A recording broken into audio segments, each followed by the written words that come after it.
Welcome to the Artist August vlog. Quite an eventful month for me this month. Went to a few events, went outdoors, took advantage of the nice weather. I hope everybody else's August has been well.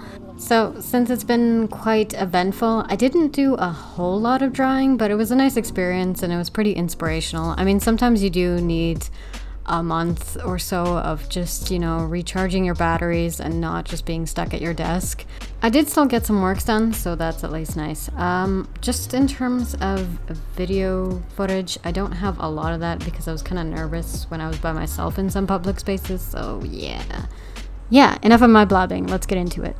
So, on to the first topic. I went plein air painting outside. I really wanted to get more plein air painting done just because I find it's a very relaxing kind of art activity, part of your hobby or something, just because you're outdoors, you're kind of like still enjoying the weather because, I'm not a very outdoorsy person. I don't like, hiking, camping all that much or anything. So I thought this was like a perfect excuse to get out as well. So I picked the subject of the yacht club with like all the yachts in front, which was a lot of information, and so I was kind of panicky in how I was going to draw this.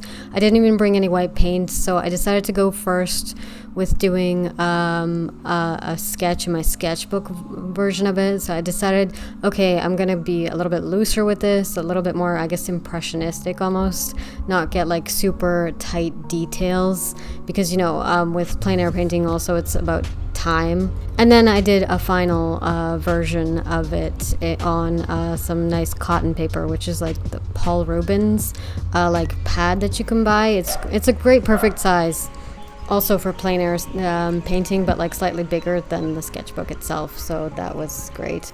Yeah, so I find that day's lesson was really just letting go and kind of enjoying it and not being very uptight with my art, which I feel like is a thing that usually happens. I did also do a second sketch. I, walked around and found another spot and sat down. I only kept this one to my sketchbook because it was starting to, get kind of warm and pretty hot, and I was starting to get hungry because it was lunchtime, yeah. I'm fairly happy with the way the second sketch turned out. I thought it was maybe going to be a bit of a boring spot at first, but it kind of challenged me again with like water. Trying to paint water, and I guess semi-successful, maybe a little bit too fussy, overworked possibly. Next was Japanese festival, a little bit of an unexpected event just because I found out about it last minute. It was kind of funny. There was lots of takoyaki and a few street foods I recognized. There was like also crane games, like a bunch of them. It was kind of funny. I didn't go for trying them out just because I knew from the trash taste ones they're very hard to actually win anything. Yeah, it was a pretty decent event. It wasn't like the biggest thing, but it was still nice, and it was also nice that it wasn't just like food stalls type of deal. There was actually merch booths and stuff, and the live Japanese band was also a very cool bonus. Like, I always find that it's kind of cool when it's more than just food, when it's like some kind of culture fest.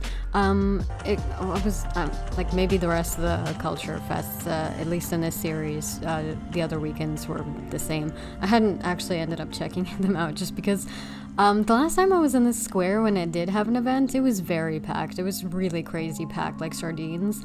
And that level of crowd when you can barely even move or get from point A to point B, even like 2 meters, freaks me out. But yeah, this was a moderate crowd, which was very nice. It was a great experience. The Japanese band itself sounded really amazing. Unfortunately, I didn't catch their name just because I think they were announcing it as we were sitting down, I believe, or something like that.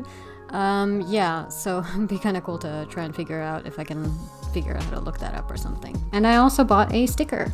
I actually bought very little at this festival just because it was cash only, and I only had $20 on me, so that kind of sucked. But still, I enjoyed what little I did buy, the takoyaki tea and the sticker. So my sticker ideas are slowly coming more and more to reality. I ended up getting a Cricut. I was originally going to attempt to cut out a few stickers and then sell those and see how it goes, but I really wanted it to keep it professional and clean, no matter how many I sold, even if it was like my first one or the 100th one. I still want, it to be quality. So yeah, and I didn't want to start with like a crappy one either, so I wanted to start as best as I could, right? I was originally going to get the Cricut Joy because that toaster size one is a much more reasonable price for somebody that's like more like trying to do this as a side hustle for now, or just even attempt it, right? Because the standard Cricut machines, whatever those are called, they're like $400 Canadian. I just thought that was like a bit much just for what I'm gonna use them for just cutting out stickers. So yeah, I managed to actually find in my local Michael's, they were selling the Cricut Explore Air 2, so that's like the previous gen model. And I thought, you know what, it was a reasonable price. It was way less than the standard current one, so I figured, why not? For $230, I thought that was pretty good. Like, it was about getting closer towards the Cricut Joy that I was going to spend the money on. So yeah, I bring it home, I set it up, and I'm like so excited. Now, for context, I have matte sticker paper, and I was planning to also like put like a layer of like clear shiny and clear sparkly on all my stickers, just as like an extra protective layer for the color not to scratch off. Yeah, so I first put in just the matte paper, and it works perfectly. Everything works out, it prints out, there's no problems, it's easy peasy. And then the second one, I actually put the clear layer on top. I put it through the Cricut, and it keeps like scanning the one border. Like if you have a Cricut, like there's like borders that'll scan, and then I guess it'll know how to cut the rest of it. And it keeps like getting hung up on one corner, and then it spits out an error on the computer. It's like, oh, just make sure your paper is matte and white. And I was like, what are you talking about? Because if anybody's ever been in a Cricut section of a store or like on their site, there's like so many different shiny vinyls you can buy for the Cricut machines. So I was kind of confused as to what the hell it was talking about, because I'm like, I've seen plenty of people also cut. Most people actually sell the glossy vinyl stickers. I keep calling it shiny, as opposed to matte stickers. So I was kind of like really confused by that too. So I thought, okay, yeah, I mean, how do other die cutters work? So I had a moment of panic and was kind of pissed, but then I just Googled it after like a minute. And I found one girl said for her Scotch tape and then redrawing the borders worked. That didn't work for me. But another girl in the comments of that video said that she used masking tape. I'm sorry, I don't remember who the video was or who commented, because this was me like clicking in a rush, and I don't even know whose video that was. I apologize, but thanks for whoever put out those hacks for how to make it work. So I did that, and video footage going right now.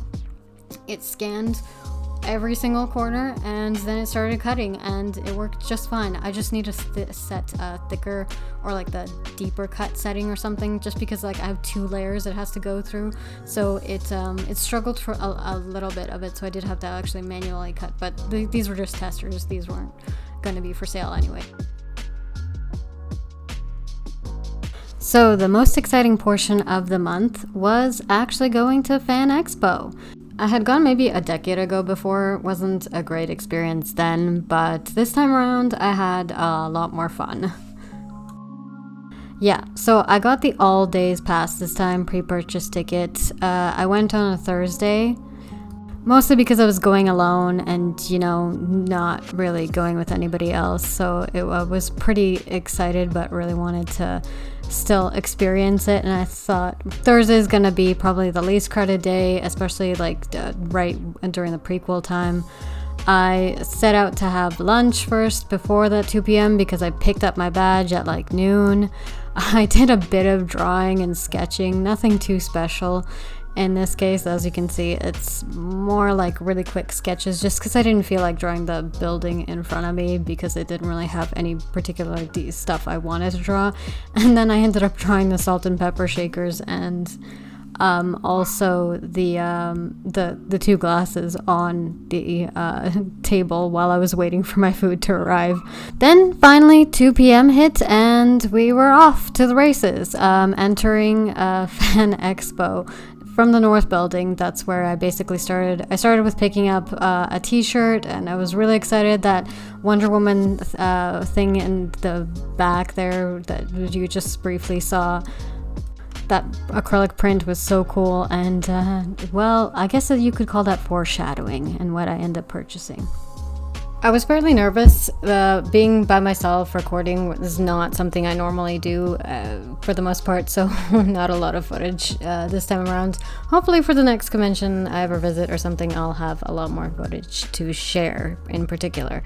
But yeah, this is me basically heading over to the South Building. It's like you basically have to cross a bridge across the train tracks to get to it. Pretty interesting. So that's like the bottom half of the CN Tower, and then just going down towards the South Building. There was a lot of cool, interesting cars and stuff also on display. Didn't expect that. And Artist Alley, yeah, that was very cool.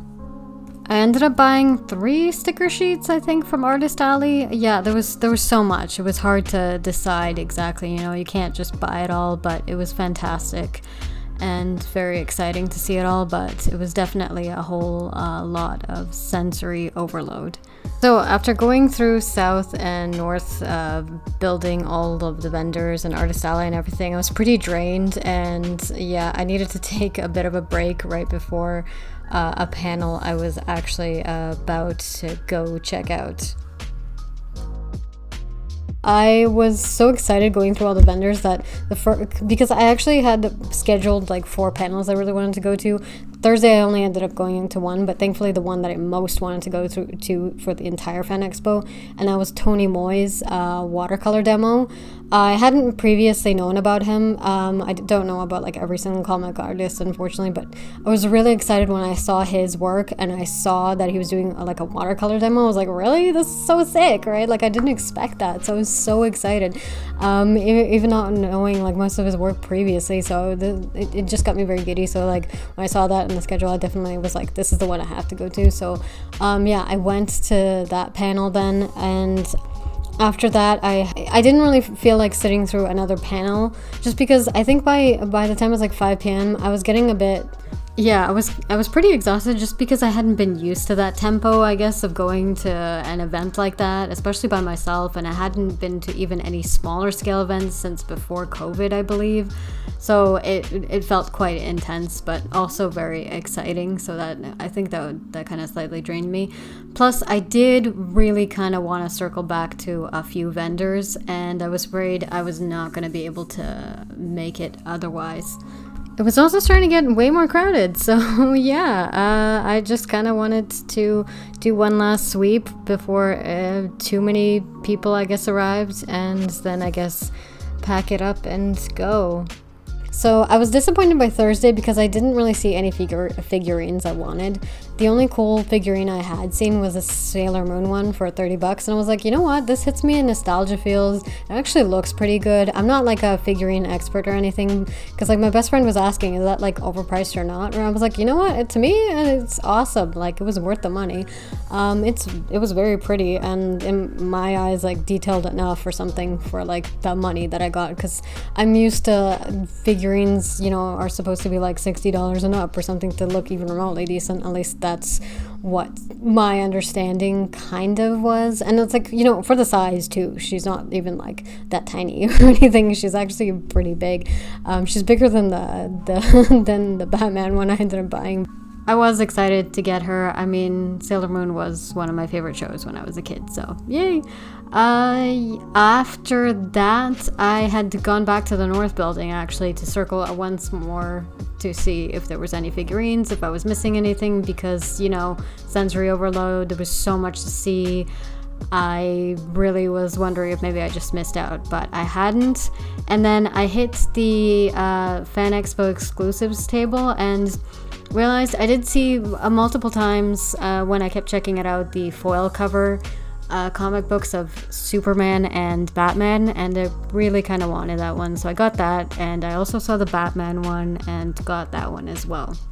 So those were pretty sick. So at the very last second, once again from across the table of the exclusive stuff, I spot the giant Wonder Woman print, which I had seen from the start. Now, I did see that those for the acrylic prints, this vendor actually had a smaller, more manageable version, which was 17 by 24 inches, as opposed to one that was triple the size. And I caved. I decided to get it because I was so upset for not finding any of the figurines that I actually really wanted. It was something anyway that I had thought if I was going to purchase it, it would have to be something at the very end, because the acrylic prints are quite heavy. These things are, especially for somebody as small as me and not as, buff or worked out or anything. It was going to be something that I would just be dragging to the train station and then back home. Very last thing, just not all around the convention. And that concludes my Thursday Fan Expo experience, which was a lot of fun. Going on the opening day was really cool. I was happy that I picked that day as the start day. And then it came to contemplating if I was going to go back. Now, I had already pre-decided I wasn't going to go back Friday or Saturday, just because Friday I was working and Saturday is supposed to be the busiest day anyhow. And, because I'm going by myself, I didn't really want to go again on the most crowded days. It's just not as fun experiencing crowds all by yourself. It's not fear or like major anxiety or anything like that. It's just different. It's just not as, I guess, fun. So I ended up having a brief interlude between my days of Fan Expo. It was quite nice and unexpected. Ended up doing some plein air outside in nature, as I said, by the lake again, and it was very pleasant and very nice and calming. There's something so enjoyable also being by the water and just hearing even light waves. Lake Ontario is great because it's so big. It kind of almost feels like you're by the ocean too, so that was very cool.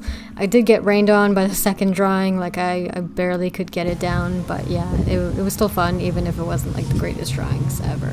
It felt very satisfying to actually be able to, get out more spontaneously and actually go and draw, especially since during Thursday and even Friday, I didn't really do much drawing just because I was kind of tired. So it was nice to actually, go out and draw and paint.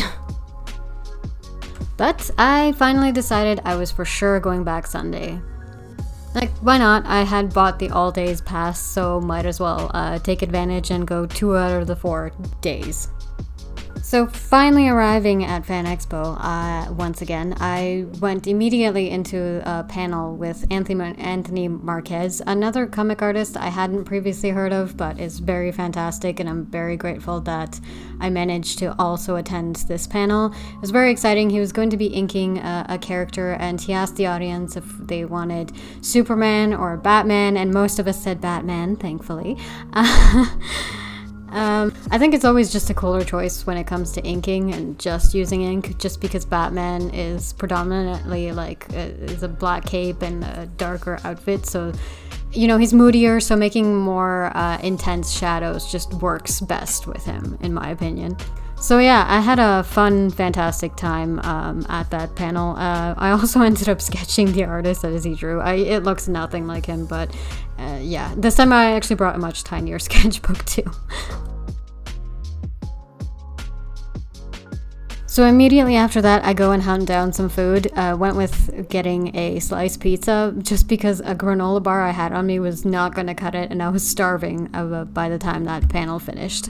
So for the final leg of the journey, I managed to pop in, take a pic with the Spider-Man statues, and figure out which figurine I want to get. My biggest temptation was to get this one Batman one, but the box was huge and actually fairly heavy, So there was no way I could bring it. I was just like, you know what? I'll try and find it online somehow. It's just too big. There's no way. So then it was either between 2 Spider-Man ones with one vendor and 2 Batman ones with another. And I was texting my best friend. I was like, what do you think? And she's like, you already have a Spider-Man one. Get at least one Batman one. And I was like, that's a good idea, because I kept eyeballing some Batman ones on Amazon.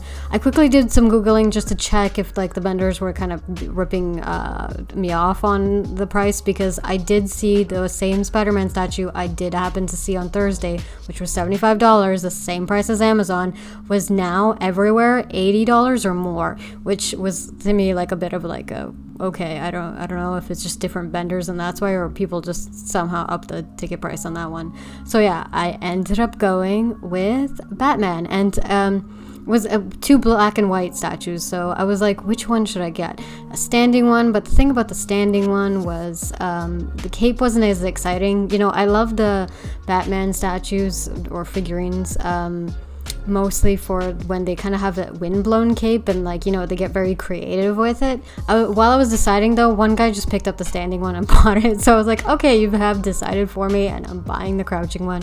And I am pretty satisfied with that. After that, I had immediately went back to the Fan Expo exclusives stuff for sale and bought a tote bag because there was no way I could carry that box.